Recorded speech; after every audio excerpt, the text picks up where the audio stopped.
Assalamualaikum warahmatullahi wabarakatuh. Berjumpa kembali di pertemuan ke-9 materi sistem operasi. Di pertemuan setelah UTS ini akan disampaikan oleh saya menggantikan peran dari Bu Nisa. Di materi kali ini kita akan membahas tentang manajemen main memory. Di mana materi yang akan kita pelajari adalah yang pertama itu konsep dasar manajemen memori, kedua swapping, kemudian alokasi berurutan, pegging, dan yang terakhir adalah segmentasi. Fungsi manajemen memori. Di sini kalian bayangkan bahwa memori di sini adalah RAM, Random Access Memory. Manajemen memori atau RAM, di mana alat itu adalah RAM. Di dalam RAM itu ada yang namanya manajemen memori. Itu fungsinya adalah sebagai berikut. Yang pertama itu mengelola informasi memori yang dipakai dan tidak dipakai. Dipakai artinya ketika kalian sedang menjalankan sebuah aplikasi, maka memori tersebut dipakai, maka dikelola. Dan tidak dipakai juga informasi itu akan ditampilkan di dalam task manager. Yang kedua adalah mengalokasikan memori ke proses yang memerlukan. Katakanlah misalnya kita sedang membuka browser, maka alokasi memori itu dimasukkan ke dalam pemrosesan pada browser tersebut. Kemudian dialokasikan memori dari proses setelah selesai. Ketika selesai, maka otomatis proses pengalokasian memori itu berakhir dan mengelola swapping antar memori utama dan disk. Untuk swapping ini nanti kita akan mempelajari di slide berikutnya. Selanjutnya adalah komponen program. Sebuah program itu terdiri dari beberapa komponen. Yang pertama itu variabel. Contohnya int total sama dengan 0 atau integer ctr sama dengan 1. Ini adalah bentuk dari variabel. Kemudian data structure itu seperti array, list, dan stack. Contohnya integer array data. Kemudian fungsi itu in main, atau di dalam fungsi ini terdapat variabel, data structure, dan instruksi. Kemudian yang terakhir adalah instruksi.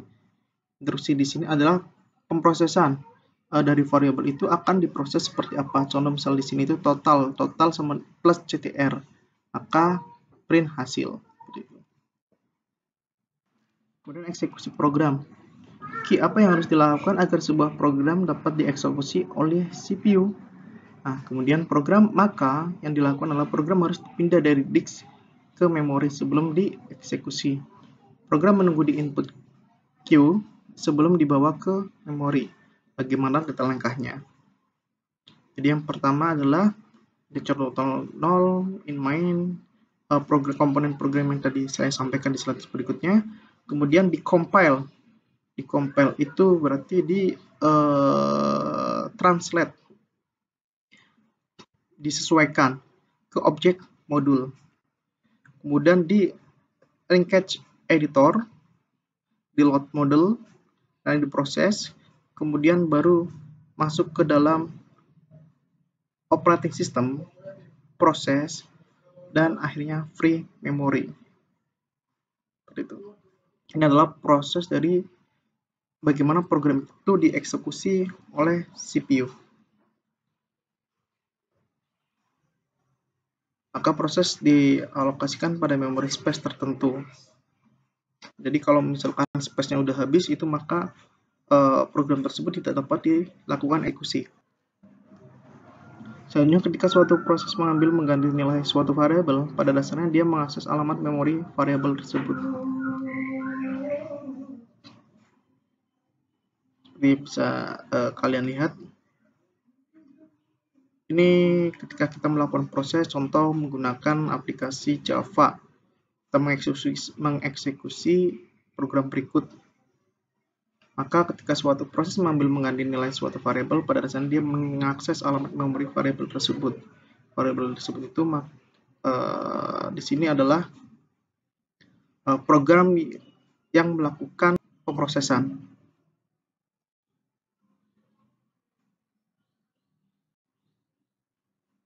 Nah, ini masuk ke dalam proses. Kemudian ilustrasi penempatan proses di memori. Setiap proses memiliki memori space terpisah. Mengapa? Proteksi dari proses lain. Bagaimana setiap proses dibatasi alamat. Representasi alamat sebuah proses di memori. Base itu alamat awal, limit adalah jangkauan dari alamat. Operating system, proses, ini adalah masing-masing alamat. Ada nama 256.000, ini. Brand base, yang adalah alamat awalnya, itu 256.000. Kemudian limit jangkauan alamatnya itu cuma sampai di 420940. Nah, ini tergantung sama proses yang dilakukan. Kemudian bagaimana proteksi itu dilakukan? Proses yang dieksekusi CPU meminta akses ke memori pada alamat tertentu. Cek alamat tersebut. Izinkan jika alamat yang Anda akses adalah alamat proses tersebut. Jika alamat lebih dari sama dengan base dan alamat kurang dari base limit, maka ketika alamat itu lebih dari base plus limit, maka ini tidak bisa dilakukan eksekusi. Tapi kalau misalkan alamat kurang dari base plus limit dan alamat lebih dari sama dengan base, maka bisa dilakukan eksekusi. Ini adalah proses atau aliran dari proses CPU sampai ke pengalokasian memori.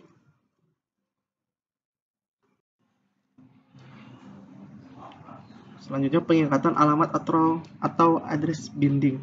Alamat dapat direpresentasikan dengan cara berbeda pada setiap fase program. Shortcode address memakai alamat simbolik. Contoh integer sum sama dengan 0. Pada kode yang sudah dikompil alamat simbolik diikat binding ke relocatable address. Contoh 14 bytes dari awal fungsi main. Selanjutnya linker atau loader mengikat relocatable address ke absolute address. Contoh 74014 ini adalah sebuah alamat. Setiap pengikatan binding memetakan dari satu jenis alamat ke jenis alamat lainnya. Contohnya address binding data dan instruksi ke memori. Pengikatan data dan instruksi dapat dilakukan pada beberapa fase atau waktu. Yang pertama adalah fase kompilasi, compile time, jika lokasi memori diketahui sebelumnya. Absolute address dapat di-generate. Harus kompilasi ulang kode tersebut jika terjadi perubahan lokasi awal. Dan fase load time, jika lokasi memori tidak diketahui saat fase kompilasi, maka compiler meng-generate relocatable address. Dan fase eksekusi, execution time itu pengikatan alamat ditunda sampai waktu runtime jika proses dapat dipindah selama eksekusi program dari satu segmen memori ke segmen memori lain. Yang terakhir adalah perlu dukungan hardware untuk pemetaan alamat, contoh register base dan limit. Intinya dalam proses instruksi, proses, kemudian pengalokasian memori itu tidak dilakukan asal-asalan. Semuanya itu ada algoritmanya, step by step, langkah demi langkah, di mana setiap langkah itu mempunyai fasenya sendiri-sendiri. Selanjutnya, submateri swapping.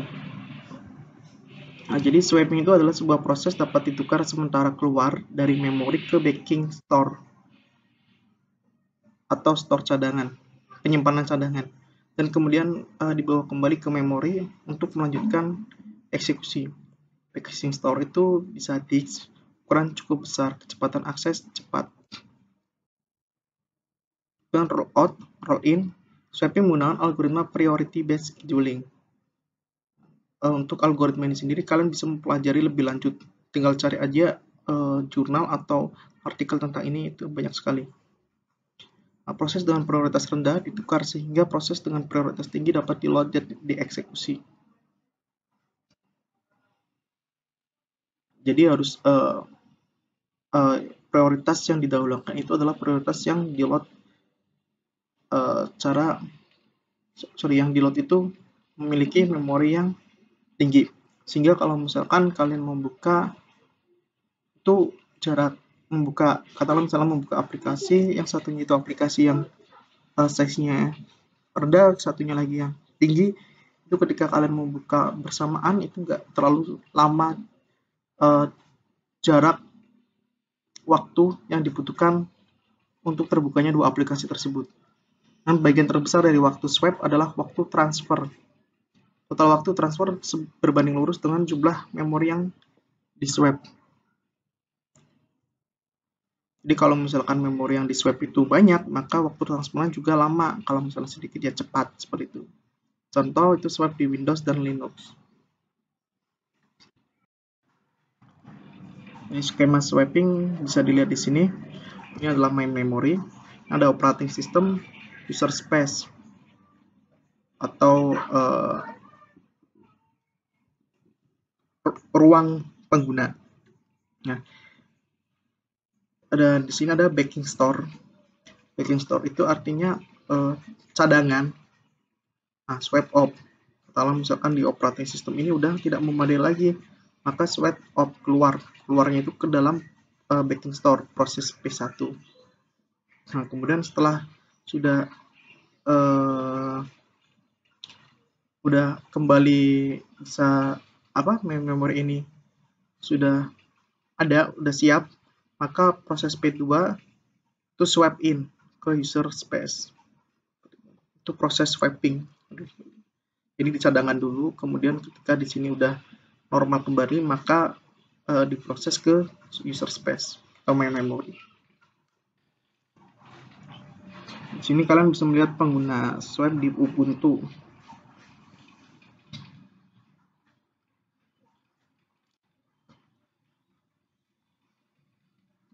Kalian juga bisa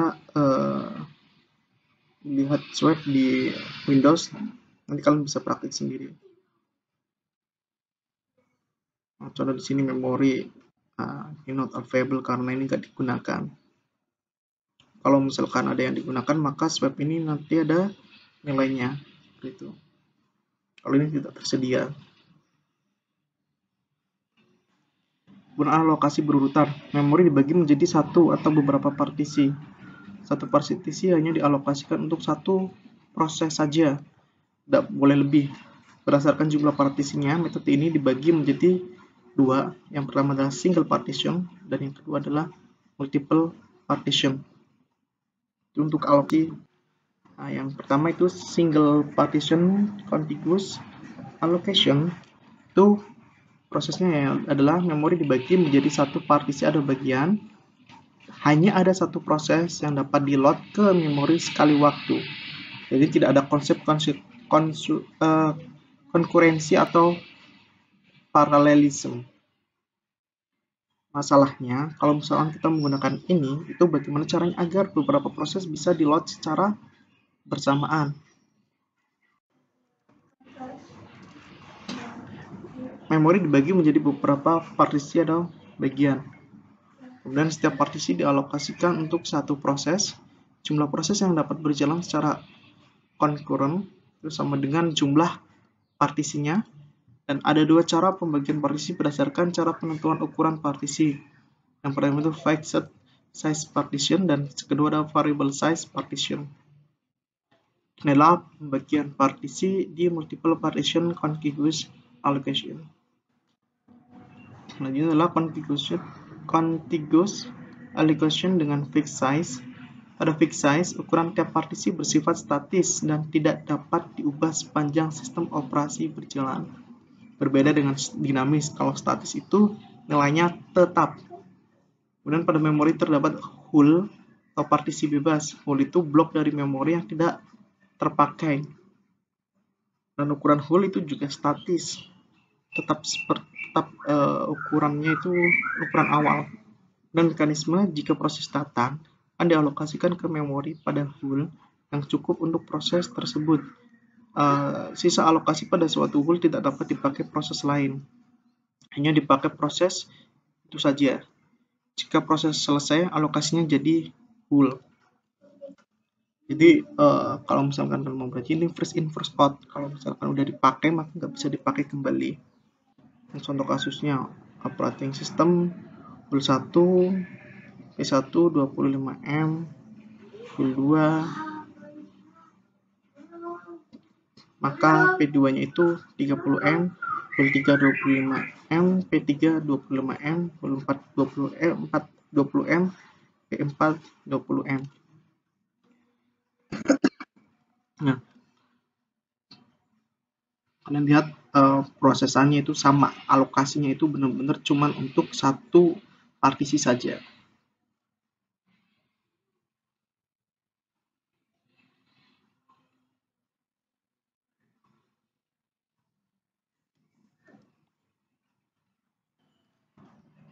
Selanjutnya contiguous allocation dengan variable size. Pada variable size, ukuran tiap partisi disesuaikan dengan kebutuhan memori tiap proses. Pada memori terdapat hul atau partisi bebas. Hul itu blok dari memori yang tidak terpakai. Mekanismenya, jika proses datang, maka akan dialokasikan ke memori pada hul yang cukup untuk proses tersebut.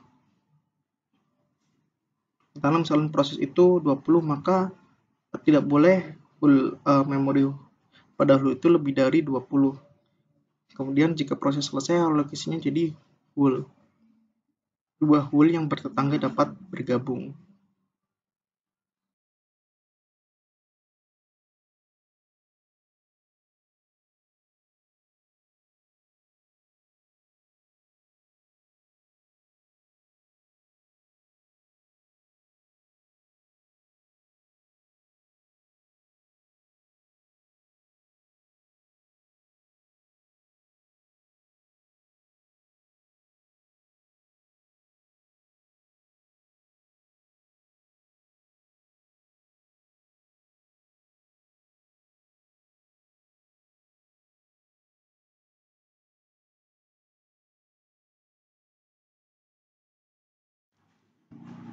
Kemudian contoh 2,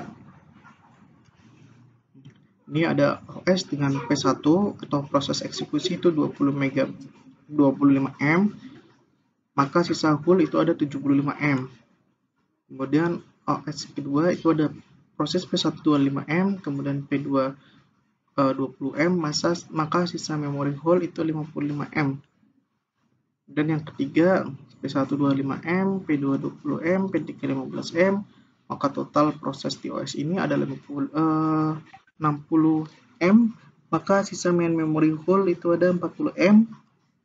Yang terakhir OS P1 25M, P2 20M, P3 15M, P4 40M, 100, maka tidak ada memory hole yang tersisa. Dan yang terakhir OS 25M, P5 15M, hul 20M, P4 40M. P40 ditambah 15 itu ada 55, ditambah 25 sama dengan 80, maka hulnya itu ada 20M. Gitu. Kemudian OS hul 25M, kemudian eksekusi kemudian di P5 itu ada 15M. Di sini ada sisa hul 20M, baru diproses P4 itu 40M. Selanjutnya dynamic storage allocation problem. Ada beberapa metode untuk memasukkan n proses baru ke hul yang tersedia. First fit, alokasi lubang pertama yang cukup untuk sebuah proses. Kemudian ada best fit, alokasi lubang terkecil yang cukup untuk proses. Di best fit ini harus mencari ke seluruh daftar berdasarkan urutan ukuran dan menghasilkan lubang sisa yang terkecil. Dan worst fit itu yang terakhir adalah alokasi ke lubang yang terbesar. Contohnya ini ada P6 masuk dengan kemudian memori 10M, maka di hul mana P6 akan dialokasikan. First fit, maka di hul 1, best fit itu di hul 2, worst fit itu ada di hul 3. 1, hul 2, hul 3.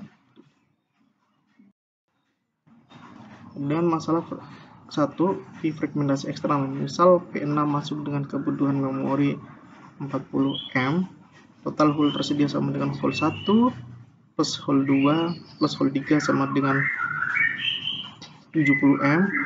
Apakah bisa P6 dialokasikan? Jawabannya adalah tidak. Mengapa? Karena ada fragmentasi eksternal. Total memori tersedia cukup, tapi mereka tidak berurutan. Nah, tuh. Kemudian masalah kedua, fragmentasi internal. Misal P6 masuk dengan kebutuhan memori 29 M, P6 bisa dialokasikan di hole ketiga. Tapi terjadi fragmentasi internal. Jumlah alokasi cukup, tapi sisa sedikit sekali hole untuk bisa dipakai proses lain.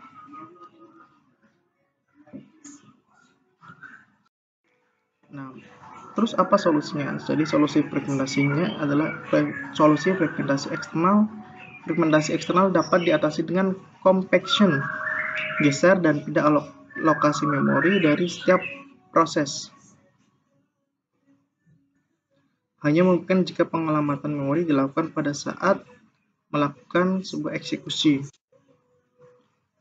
Nah, jadi filenya semua pindah di atas semua. Nah, kalau misalnya ini udah dilakukan, baru bisa dilakukan prosesnya, proses eksekusinya. Selanjutnya adalah proteksi memori, artinya membatasi penggunaan memori. Alokasi memori untuk satu proses perlu diproteksi agar tidak diakses oleh proses lain. Bagaimana caranya? Gunakan dua register, relocation register dan limit register. Kemudian proses yang dieksekusi CPU meminta akses ke memori pada alamat tertentu. Jika alamat yang diminta kurang dari limit, maka izinkan untuk pengakses logical address plus relocation register untuk mendapatkan physical address. Nah, kalian bisa melihat di sini, ini adalah CPU logical address. Nah, di sini kalau misalkan kurang error, kalau misalkan kurang dari, maka yes, dilakukan penambahan relocation register dan physical address dan memori. Kalau misalkan no, maka addressing error. Seperti itu. Nah, selanjutnya memasuki ke materi keempat, yaitu pegging. Physical memory dibagi menjadi beberapa frame dengan ukuran yang sama. Logical memory dibagi menjadi beberapa blok dan ukuran yang sama. Itu disebut dengan page. How, bagaimana? Packing store atau memori cadangan disk itu dibagi menjadi beberapa blok dengan ukuran yang sama. Dengan cara ini, satu page bisa menempati satu frame di sebuah memori. Ini adalah contoh alokasi. Misal ukuran page sama dengan frame sama dengan 4 bits, kapasitas physical memory sama dengan 32 bits.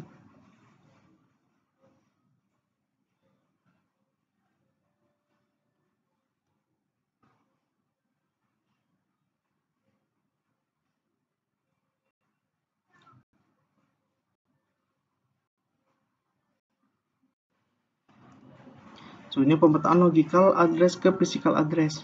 Logical address data atau instruksi dalam suatu page berbentuk nomor page offset. Offset itu nomor indeks data atau instruksi di suatu page. Nilai offset itu antara 0 sama dengan ukuran dari page itu sendiri. Pemetaan dilakukan oleh paging hardware MMU. MMU menyimpan page table yang berisi base address atau frame number dari setiap page di physical memory. Nomor page dijadikan indeks dari sebuah tabel. Bagaimana cara kerjanya? Proses yang dieksekusi CPU akan mengakses data atau instruksi pada page P dan offset D. MMU melihat nilai base dari page P pada segmen tabel. Physical address sama dengan offset D plus base. Ini proses dari CPU, kemudian logical address, physical address, pengalamatan, kemudian masuk ke physical memory.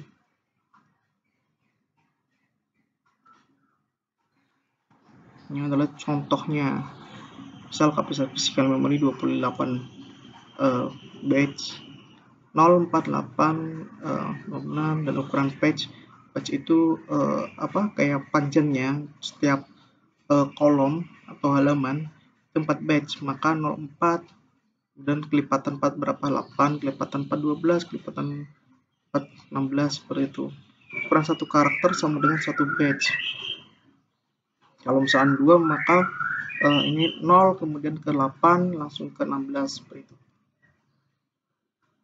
Kemudian C punya logical address itu 0,2, C 0,2 2. Kemudian di page tabel base ADDR dari page 0 adalah 4. 1, 2, 3, 4. Ada 4. Dan maka physical address-nya sama dengan 4 plus 2 sama dengan 6.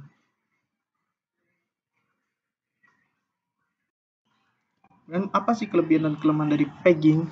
Karena ukuran page sama dengan frame, maka setiap frame dapat menampung satu page. Tidak ada fragmentasi eksternal, tapi tetap ada fragmentasi internal. Contohnya itu ukuran page sama dengan frame sama dengan 2048 batch. Sebuah proses butuh 72.766 batch sama dengan 35 batch plus atau ditambah 1086 batch. Di physical memory dialokasikan 36 frame, di mana di salah satu frame terjadi fragmentasi internal sebesar 2048 kurang 1086 sama dengan 962 batch. Solusinya itu ukuran patch harus kecil untuk meminimalisir fragmentasi dari internal. Kemudian dukungan perangkat keras paging. Setiap OS, sistem operasi itu mempunyai cara berbeda untuk mengimplementasi patch tabel. Sistem operasi itu seperti Windows 7, Windows 8, Windows 10 itu adalah sistem operasi. Sistem operasi itu kayak Windows, kemudian Linux, Ubuntu, kemudian lain-lain banyak. Kalau yang tadi itu serinya, sorry. Dan satu page tabel untuk setiap proses.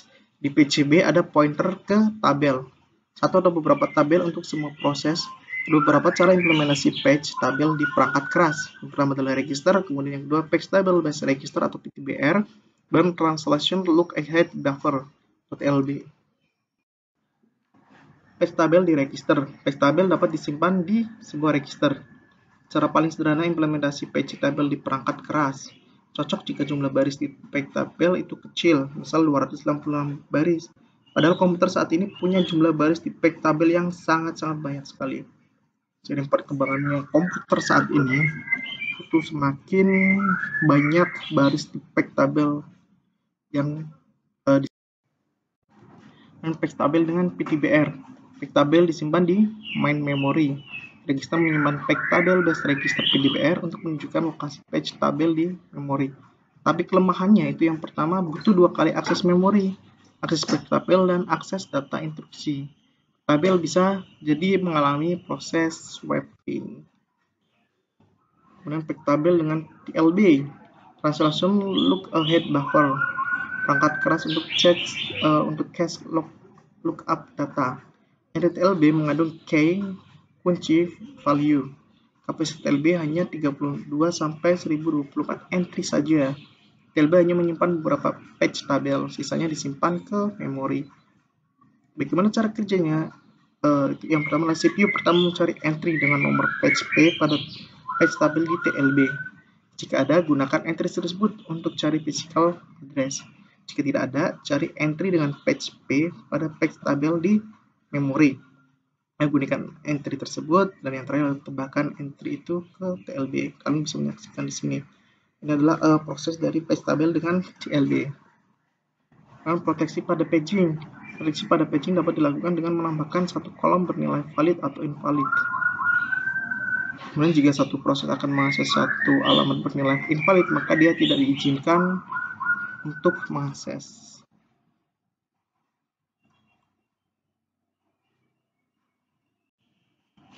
Selanjutnya, share page.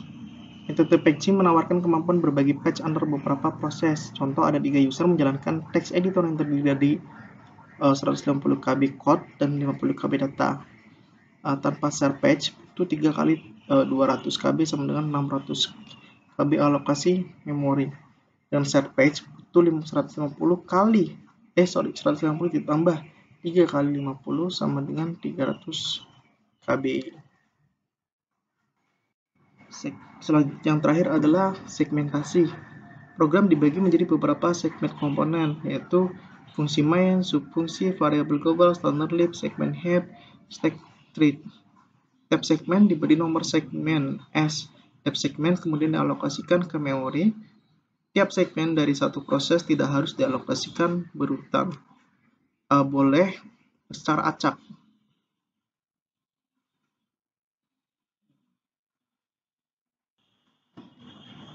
Kemudian di sini ada contoh alokasinya. Misal untuk variabel ini dialokasikan ke dalam segmen 3 di sini. Padahal ini urutannya itu nomor 1. Kemudian main itu dialokasikan ke segmen 2, kemudian main lagi itu dialokasikan ke segmen 1, dan eksekusi itu dimasukkan ke segmen 4. Tidak harus berurutan. Penggunaan logical address ke physical address. Physical memory space, tiap segmen dibatasi oleh 2 register, yaitu base dan limit. Logical address, data atau instruksi dalam suatu segmen itu berbentuk work segment offset. Offset itu nomor indeks data atau instruksi di suatu segmen. Nil offset antara 0 sampai dengan limit. Pemetaan dilakukan oleh segmentation hardware MMU. MMU menyimpan segmentation tabel yang berisi limit dan base dari setiap segmen di physical memory. Nomor segmen dijadikan indeks dari tabel. Kemudian bagaimana cara kerjanya? Yang pertama adalah proses yang dieksekusi CPU akan mengakses data atau instruksi pada segmen S dan offset D. Dan MMU melihat nilai limit dan base dari segmen S pada segmen tabel. MMU mengecek apakah offset di D berada di jangkauan limit, cek apakah D kurang dari limit. Jika ya, maka physical address sama dengan offset D plus base. Adalah proses langkah-langkah dari segmentasi. Dan contohnya ini ada komponen program. Misalkan ini di segmen 3, kemudian di segmen 2, ini di segmen 1. Segmen 1 base-nya itu 100, limitnya 30, base 160, limit 20, base 200, limit 40, dan base 240, limit 10. Program mengakses variabel hasil dengan logical address 3,20.